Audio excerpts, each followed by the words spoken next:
Hello everyone, welcome to diet to nourish. आज का मेरा ये वीडियो प्रेग्नेंट लेडीज के लिए है।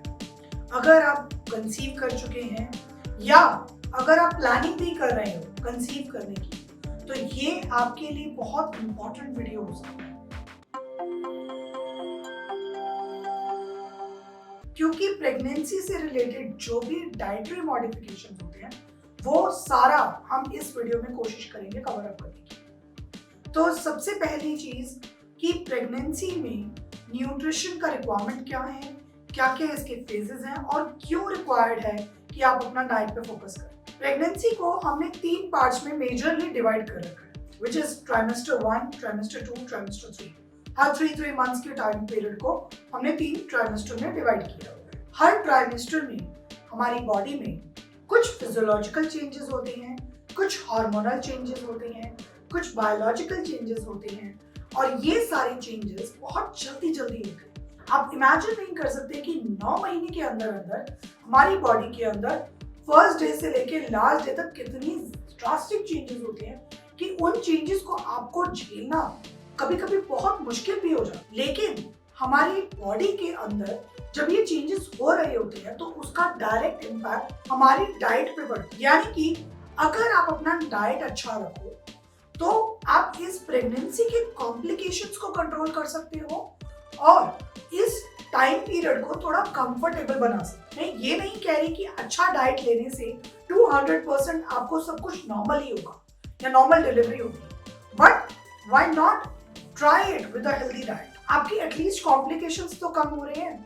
Plus benefit out of a healthy diet during pregnancy is कि आपका जो डेवलपमेंट ऑफ द चाइल्ड है, जो डेवलपमेंट ऑफ फीटस है, वो बहुत अच्छी हो सकती है। प्रेगनेंसी के अंदर जो वेट गेन का रेशो है उसका एक ट्रेडिशनल रेशो होता है, एक ट्रेडिशनल रिक्वायरमेंट होती है।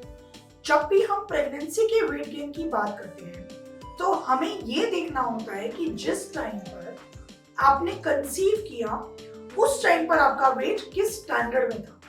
क्या आप नॉर्मल वेट थे या आप ओवरवेट थे या आप अंडरवेट। हमारी ओवरऑल प्रेगनेंसी का जो वेट गेन का रेशो है वो 10 kg से लेके 18 kg तक हो सकता है, डिपेंडिंग आपका बीएमआई कहाँ पे था जब आपने वेट गेन किया। अगर आप नॉर्मल वेट गेन में हैं, नॉर्मल बीएमआई में हैं, तो आपका वेट गेन 12 से 15 किलो तक हो सकता है, इससे ज्यादा नहीं।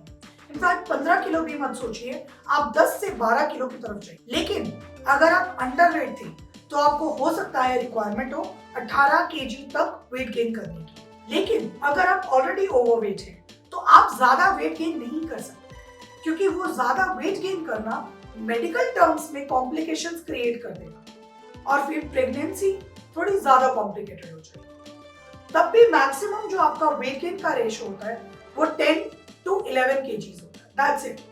पूरा प्रेगनेंसी में इससे ज्यादा वेट गेन आप नहीं कर सकते।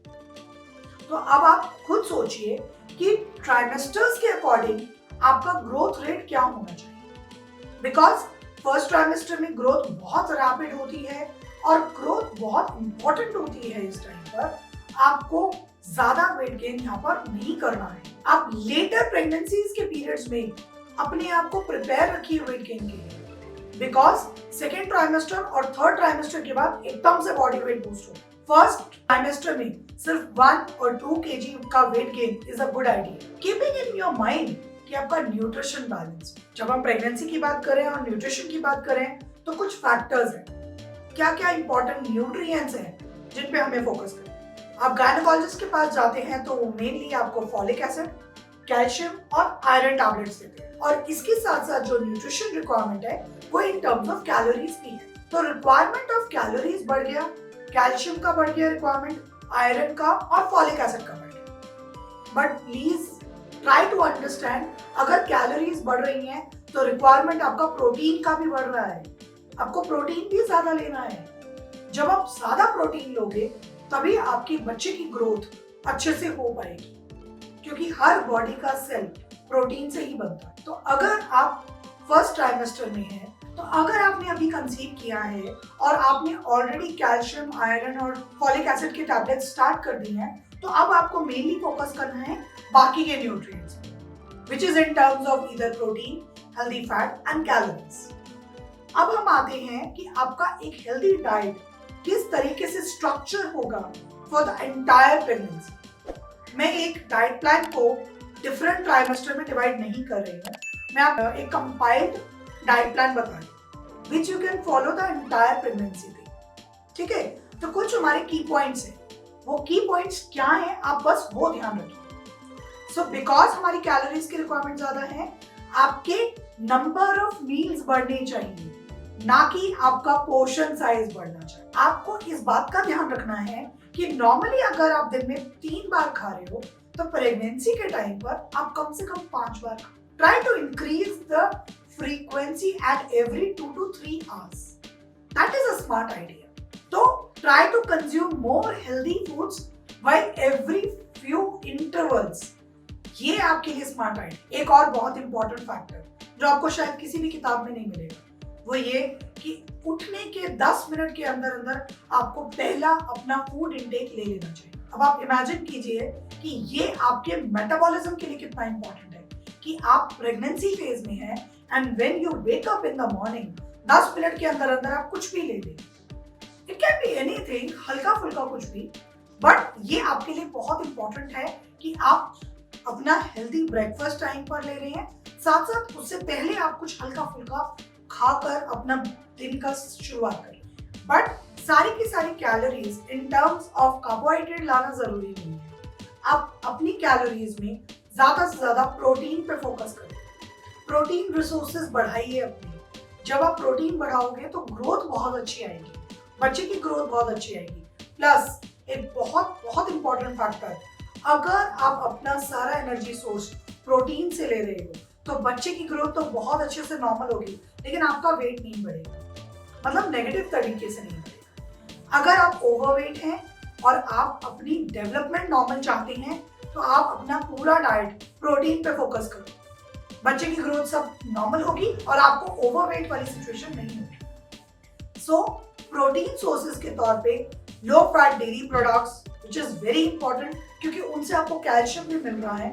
इसके साथ साथ आप अपनी दालें इस्तेमाल कर सकते हैं।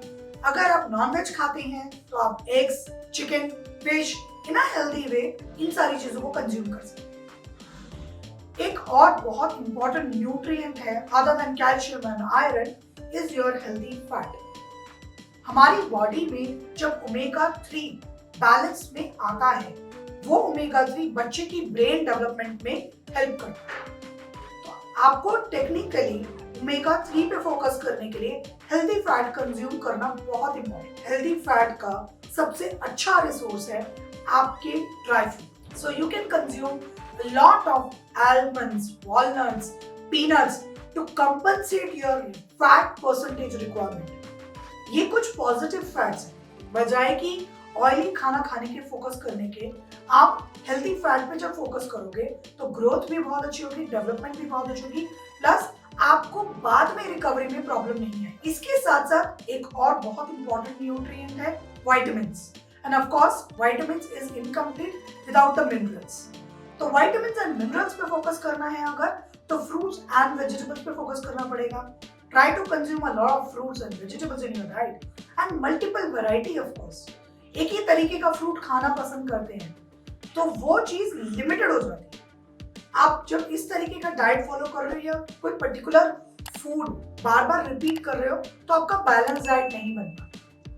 तो आपको विटामिन्स और मिनरल्स बहुत अच्छे से कंज्यूम करने के लिए ज्यादा से ज्यादा seasonal fruits and seasonal vegetables पे फोकस करें। इसके अलावा कई बार कुछ कॉम्प्लिकेशंस आते हैं प्रेगनेंसी। एक कॉम्प्लिकेशन प्रेगनेंसी का है मॉर्निंग सिकनेस। आपको लगता है इतनी ज्यादा नॉजिया हो रही है, खाया कैसे जाए?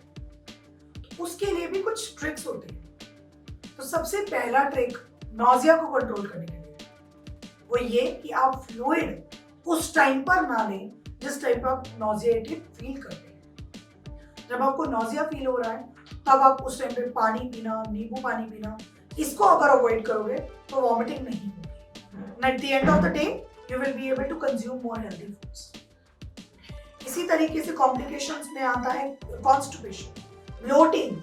ये बहुत नेचुरल इफेक्ट्स हैं या आप इनको साइड इफेक्ट्स कह लीजिए ऑफ द प्रेगनेंसी। अगर आपको कॉन्स्टिपेशन हो रहा है या ब्लोटिंग हो रही है तो उसके लिए भी आपको डाइट में कुछ ऐसी चीजें इंक्लूड करने की जरूरत है जो आपकी ब्लोटिंग और नोजिया को, जो आपकी ब्लोटिंग और कॉन्स्टिपेशन को कंट्रोल करें। और इसका सबसे अच्छा सोर्स है कि आप अपना डाइट को थ्रू आउट द डे 5 या 6 या 7 पार्ट्स में डिवाइड करें। ना आपको हेवीनेस फील होगी, ना आपको कॉन्स्टिपेशन फील होगी, ना आपको ब्लोटिंग फील होगी। वाटर इनटेक ऑफ कोर्स बढ़ाने की बहुत रिक्वायरमेंट है। हमारे बॉडी वेट के साथ साथ जैसे जैसे वेट बढ़ता जाता है उसी तरीके से वाटर इनटेक की रिक्वायरमेंट भी बढ़ती जाती है। तो अगर आपका वेट बढ़ रहा है और आप पानी ठीक से नहीं पियोगे तो ऑफ कोर्स कॉन्स्टिपेशन, बिकॉज जब प्रेगनेंसी होती है तो हमारे इंटरनल स्ट्रक्चर्स थोड़े थोड़े कंप्रेस होने शुरू हो जाते हैं, यानी कि आपका स्टमक भी कंप्रेस हो रहा है और इस वजह से आपको हार्ट बर्निंग भी फील होती है, विच इज साइड इफेक्ट कि आपको हार्ट बर्न फील हो रहा है या हेवीनेस फील हो रही है चेस्ट में। तो again same rule, same remedy, eat small small meals. ये बहुत सिंपल फैक्टर्स हैं but when you apply it on your daily basis आपके 9 महीने बहुत आसानी से कट जाएंगे। आपकी कॉम्प्लिकेशंस बहुत कम होंगी ड्यूरिंग द प्रेगनेंसी। आपकी मूवमेंट्स बहुत इंपॉर्टेंट है। जितना ज्यादा आप मूव करते हो उतना हेल्दी ग्रोथ होती है और जितना ज्यादा आप मूव करते हो उतना ही बेबी भी मूव करता है। तो आपको अपने आप को एक्टिव रखने के लिए थोड़ा सा फिजिकल एक्सरसाइज जरूर करना चाहिए और सबसे सेफ फिजिकल एक्सरसाइज है वॉक। जब आप वॉक करेंगे तो आपको डेफिनेटली उससे पॉजिटिव इफेक्ट मिलेगा in terms of bloating, in terms of acid reflex या हार्ट बर्न या है। तो ये तो कुछ कॉमन तरीके हैं कि आप अपनी प्रेगनेंसी को ज्यादा कॉम्प्लिकेट होने से कैसे बचा सकते। इसके अलावा कुछ और 2-3 फैक्टर्स हैं जो हमें प्रेगनेंसी के टाइम पे फेस करने पड़ जाते हैं। वो है जैसे high sugar levels. High sugar levels होने का मतलब ये है कि on the time of pregnancy आपके शुगर लेवल्स जब बढ़ रहे हैं उसका इम्पैक्ट आपकी growth and development of child पे पड़ता है। उस चीज को रिफ्लेक्ट करने के लिए आपको उस टाइम पे बहुत इंपॉर्टेंट है कि आप अपने सारे शुगर के रिसोर्सेज कट डाउन कर दीजिए, अपने सारे कॉम्प्लेक्स कार्बोहाइड्रेट्स को इंक्रीज कर दीजिए, प्रोटीन इंक्रीज कर दीजिए, बैलेंस डाइट ले लीजिए, आपकी शुगर कंट्रोल हो जाएगी। इसी तरीके से ब्लड प्रेशर का भी एक फैक्टर आता है। कई बार ब्लड प्रेशर बढ़ने लग जाता है और वो भी कॉम्प्लिकेशंस क्रिएट कर सकता है। तो सेम रूल फैक्टर कि आपको हेल्दी डाइट पर फोकस करना है। Diet is a major tool for the pregnancy. इसके अलावा thyroid is also a side effect. कई बार जैसी प्रेगनेंसी हुई, जैसी कंसीव किया, थायराइड स्टार्ट हो गया और आपको थायराइड की मेडिसिन लेनी पड़ रही है। उस टाइम पर भी आपको डाइट कंट्रोल करना है, हेल्दी खाना है ताकि उसकी वजह से वेट बहुत ज्यादा गेन ना हो। तो ये कुछ कंपाइल्ड मैंने इंफॉर्मेशन देने की कोशिश करी है related to pregnancy, but every individuals pregnancy is totally different. So हो सकता है आपकी प्रेगनेंसी की कॉम्प्लिकेशंस ये सारी कॉमन प्रेगनेंसी से रिलेटेड ना हो। अगर ऐसा है कि आपकी प्रेगनेंसी की कॉम्प्लिकेशंस थोड़ी डिफरेंट है तो आप मुझे कांटेक्ट कर सकते हो, डिस्क्रिप्शंस नीचे दिए हुए हैं। और इसके अलावा अगर आपको डिटेल्ड डाइट प्रोग्राम चाहिए which is very important at this phase, जो कि कस्टमाइज होना चाहिए आपके शेड्यूल और आपके रिक्वायरमेंट के हिसाब से, उसके लिए भी आप मुझे कांटेक्ट कर सकते हो। इसके अलावा enjoy your time. It's not a disease, it's not a condition, it's a blessing. तो आपको इस टाइम को जितना ज्यादा हो सके एंजॉय करना है। इस टाइम को जितना ज्यादा एंजॉय करोगे उतना हेल्दी फील करोगे और उतने ही कॉम्प्लिकेशंस कम। So try to enjoy it, eat healthy, stay happy. Thank you so much.